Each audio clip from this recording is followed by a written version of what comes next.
Salut les sticks, j'espère que vous allez bien. On est parti aujourd'hui pour une nouvelle semaine, nouvelle ATH du Bitcoin. On a l'Ethereum qui est à 4000 $, on a les fundings qui sont à 0,1%, c'est une dinguerie. On va checker ça ensemble dans cette vidéo, mais je vais quand même vous mettre une gigantesque mise en garde, warning, pour tous les gens qui font du levier, parce que cette semaine, à mon avis, on risque de rect peut-être une deuxième fois. Donc je vais vous montrer ça, mais ça m'a l'air assez violent. Et le Bitcoin, on est vraiment sur un point haut, mais ça a été acheté avec des futurs, donc est-ce que c'est bien? Je ne pense pas. J'espère que cette vidéo vous plaira. Je vous souhaite à tous un bon visionnage. On est parti. Crypto, million. Crypto, million. Crypto, million. Avant de commencer, je tenais juste à vous dire que c'est peut-être un bon moment pour vous de rentrer dans le groupe Crypto Pro parce que je partage deux pré-sales qui m'ont l'air assez intéressantes et dans lesquelles vous pouvez participer étant donné que j'ai des grosses allocations et ça c'est plutôt génial.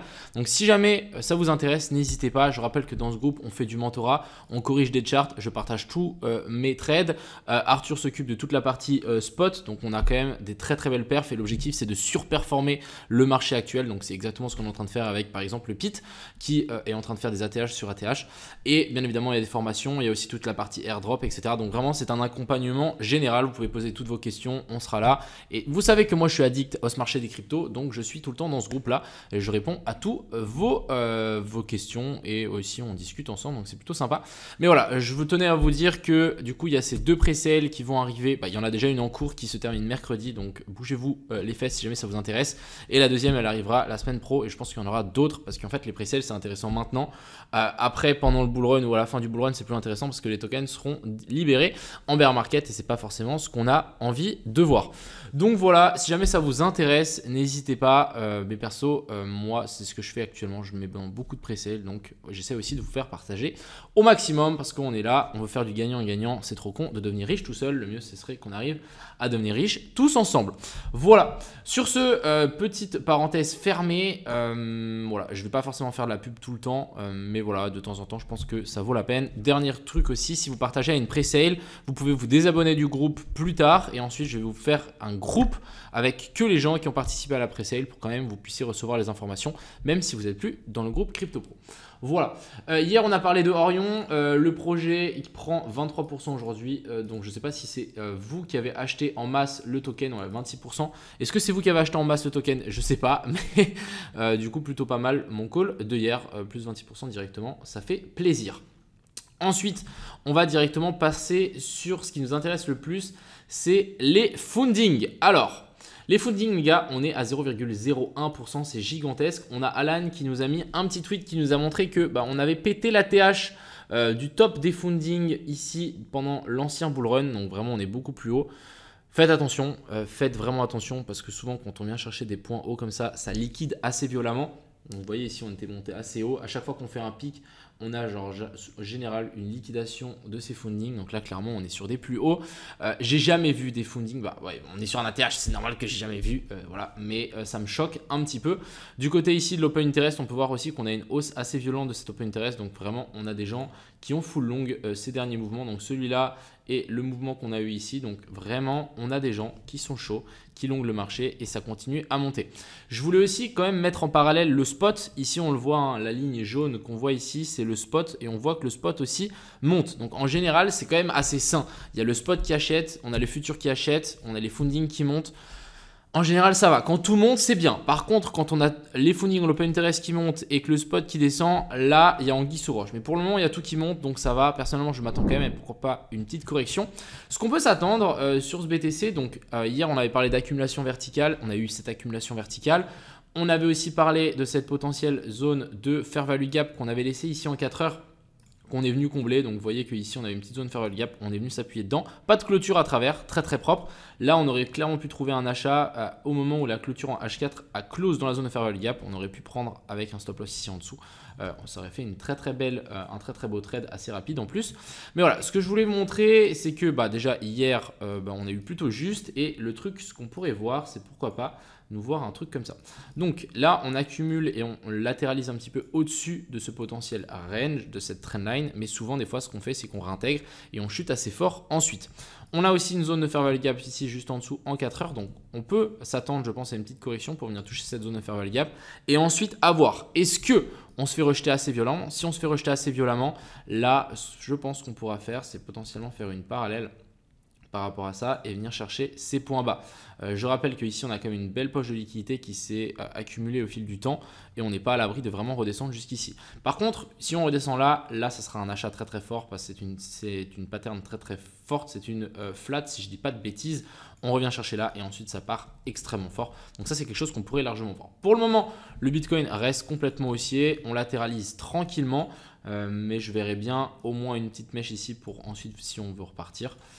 On verra. En tout cas, Saylor continue à en acheter au maximum des BTC. Donc bon, on verra ce que ça dit, mais c'est assez violent. Voilà, c'est ça que je voulais vous montrer. Donc une potentielle ABC, on vient chercher les hauts là, on redescend.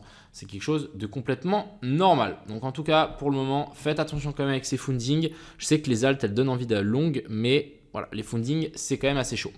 Du côté de l'Ethereum, on est venu, on a fait une petite correction. Est-ce qu'on a fait une correction comme on le voulait? Pas forcément. Hein. Moi, je m'attends quand même qu'on descende un petit peu plus bas. Mais voilà, on a quand même corrigé hier pendant le flash crash. On est venu récupérer la petite poche de liquidité qu'on avait là. Directement le pump. Maintenant, ce qu'on peut s'attendre, c'est prise de liquidité. Donc ici, on vient prendre les liquidités. Ici, on vient faire notre petit boss. On change la structure. On passe de baissier à haussier. Donc maintenant, on redescend. On vient chercher ces zones de fair value gap, voir l'order block qu'on a laissé là. Et ensuite, ici, on devrait continuer à pumper. L'Ethereum, vraiment, il reste giga bullish. Tout ce qu'on peut faire, c'est placer des zones d'achat. Si on y revient, tant mieux. Si on n'y revient pas, tant pis. Et si on regarde Ethereum contre BTC, il va nous donner une deuxième entrée. Je trouve c'est un truc de zinzin. Je veux quand même vous dire, c'est un truc de fou la pattern qu'on a là. Moi, si je voyais ça sur une crypto, ce qu'on est en train de faire là, on fait un boss, deux boss, trois boss dans la même pattern. Mais les gars, j'aurais mis la maison. Là, on est vraiment sur un truc. C'est des poupées russes dans des poupées russes dans des poupées russes. Là, on en a trois. J'ai jamais vu ça avec un marché qui ne bouge pas beaucoup que ça. Mais les gars, je pense qu'on n'est pas près du pump de l'Ethereum.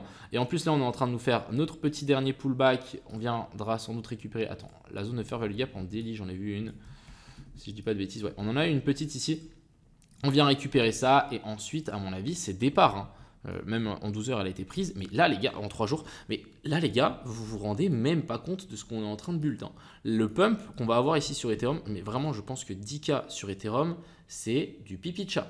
Quand je dis du pipi de chat, mais c'est vraiment du pipi de chat. Là, je me dis, je pense qu'on peut voir un Ethereum à 12, 15 000, voire au 20 000. Allez, soyons fous, 20 000. C'est quelque chose de complètement faisable à mon avis. Vu la tête de l'Ethereum, vu qu'il n'y a même pas d'ETF et qu'il va y avoir un ETF, je ne sais pas ce qui va arriver, mais je pense qu'on est vraiment dans un cycle très très différent que les autres et qu'on peut aller beaucoup plus haut. Ensuite, on va partager, je vais vous partager cette petite liste d'alt. Donc déjà, on a le océan. Hier, on s'est fait SL. Malheureusement, j'ai revu un petit peu la chart. Je pense qu'on aurait clairement dû attendre simplement le petit pullback. On est venu récupérer la zone de fair value gap qu'on avait ici en 4 heures. Vous voyez que c'était très clean. Ensuite, on a eu un rebond. Et ensuite, j'ai dessiné ça dans le live de tout à l'heure. Donc en gros, on avait potentiellement ici un boss qu'on peut bientôt le faire. Bon, on est venu faire un boss. Ici, on corrige. Pourquoi pas faire ici cette triple tape. Et ensuite, ici, on devrait repartir. Alors, je vais vous redessiner ça un peu plus joliment, mais je m'attends à potentiellement ici un zone de support. Donc on retienne sur cette zone-là. On vient du coup faire notre petit boss, on est déjà venu, et que ici on reparte vers le haut. Donc là l'objectif c'est qu'on descend quand même assez violemment. Pourquoi pas s'attendre à une inversion structure. Si on n'a pas d'inversion structure, bah ça va être chaud. Mais en tout cas, je vous dis un truc, faites attention quand même parce qu'on est descendu très très fort. Et souvent quand on descend très très fort, il n'y a pas de correction ici en ABC et simplement on latéralise un peu et après ça continue à descendre. Donc faites attention à ça. Ensuite ici on a le uni qui a quand même corrigé un petit peu. Je sais qu'on est monté extrêmement haut et extrêmement fort. Mais voilà, on corrige doucement et sûrement. J'ai vu qu'il y avait pas mal de gens sur Twitter qui voulaient essayer le long. Moi, je voudrais aussi le long, mais peut-être pas trop tôt. Je me dis qu'on n'est toujours pas dans la zone OTE. On a la petite zone de fair value gap qui est juste ici. Donc pour moi, ça fait un peu de sens qu'on descende un petit peu plus bas pour ensuite tenter un long. On a Elrond. Elrond, je l'ai long. On a, à mon avis, un super setup. J'ai l'impression que sur cette Elrond, il nous manque les énormes bougies d'extension qu'on a eu sur pas mal d'alt, comme le Gala par exemple, le FTM, etc. Donc je me dis, ok, on va tenter ce long. On est venu récupérer la petite poche de liquidité qu'on avait laissée ici. On est en train de latéraliser tranquillement et j'espère qu'on est à la fin de cette zone de latéralisation et qu'on va pouvoir essayer de pumper un petit peu plus haut. Personne n'en parle du L-round, pourtant on est vraiment sur une pattern vraiment très clean je trouve. Je verrais bien ici du coup vraiment une hausse pour venir récupérer les plus bas. Vraiment L-round c'est un des coins qui n'a le moins pumpé encore. Donc on verra, moi je le sens plutôt pas mal, on verra ce que ça donne. Ne mettez pas non plus la maison sur ce genre de trade, mais à mon avis ça peut passer. Ensuite ici on a le PP, malheureusement le PP je me suis fait sortir ASL, un peu le seum. Maintenant je me dis qu'on a potentiellement deux zones d'achat. On a la zone de fair value gap ici qu'on a laissé en 4 heures juste ici en dessous. Et on a la zone de fair value gap qu'on a laissé juste ici. Alors ici je ne vais pas vous dire lequel est le mieux parce que les deux sont bien. Voilà. On est dans une continuation de la structure haussière. On vient prendre même les liquidités qu'on avait laissées ici juste au-dessus. Donc je me dis ok, soit on vient prendre les liquidités ici, on nous fait une correction en A, B, puis C, on vient chercher cette zone là et ensuite on part. Soit on a ici en H1 une petite inversion de structure. Donc on a COS, BOSS. On est venu récupérer la mèche qu'on avait laissée là. Très bien. On n'est pas dans la zone OTE par contre, alors qu'ici on est dans la zone OTE. On vient nous faire ici un petit boss. On vient chercher cette zone de fair value gap et ensuite on repartirait vers le haut. Donc à voir. Personnellement, moi je me suis fait sortir du PP à break-even avec cette mèche là malheureusement. Mais je me tâte. Je me tâte à pourquoi pas remettre une petite pièce. Ensuite ici, on a le Jasmine. Alors, le Jasmine, j'ai essayé de prendre cette petite position. On verra ce que ça donne. Étant donné qu'on est dans une continuation de structure haussière, je me suis dit, ok, assez intéressant. On a venu faire une belle mèche de liquidation. On a venu liquider tout ce qu'il y avait ici. Ensuite, on vient nous faire un nouveau plus haut. Donc, je me dis, ok, on redescend ici pour ensuite vouloir repousser un petit peu plus haut. On verra ce que ça donne. Moi, je pense que le Jasmine, en fait, il peut nous tirer encore une dernière jambe haussière, un petit peu comme ce qu'on était venu faire là. On fait des plus bas toujours plus haut, des plus bas toujours plus haut. Et à un bout d'un moment, ça part et on vient péter la TH. Ensuite, on a le SEI qui est aussi assez intéressant.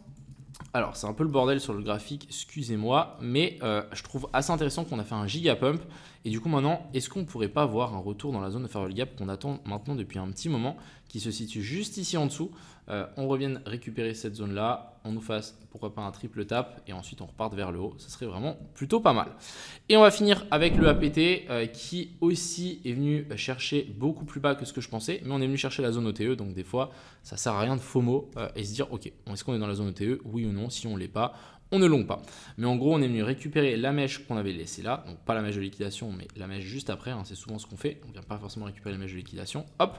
Ensuite, ici, on est venu faire notre petit COS boss. On redescend un petit peu sur les zones de fair value gap. Et là, est-ce qu'on ne pourrait pas partir un petit peu plus fort et un petit peu plus haut mais en tout cas, la pattern m'a l'air assez intéressante. Et puis, si vraiment on regarde en pattern comme ça, j'adore ce genre d'avalement haussier. C'est vraiment plutôt bullish. Voilà un peu le topo pour aujourd'hui. Encore une fois, méfiez-vous du BTC. Franchement, méfiez-vous du BTC, à voir là est-ce qu'on va corriger, est-ce qu'on va réintégrer cette trendline. Si on réintègre cette trendline, les gars, je vous dis c'est vraiment mal. Si on fait une mèche et on vient toucher la zone de fair value gap pour ensuite vouloir repartir vers le haut, ça serait plutôt bullish. Donc voilà, méfiance, franchement évitez les leviers je pense cette semaine, pas comme ce que je suis en train de faire. Et puis voilà, je vous souhaite à tous une agréable soirée, c'était Crypto Millions, ciao.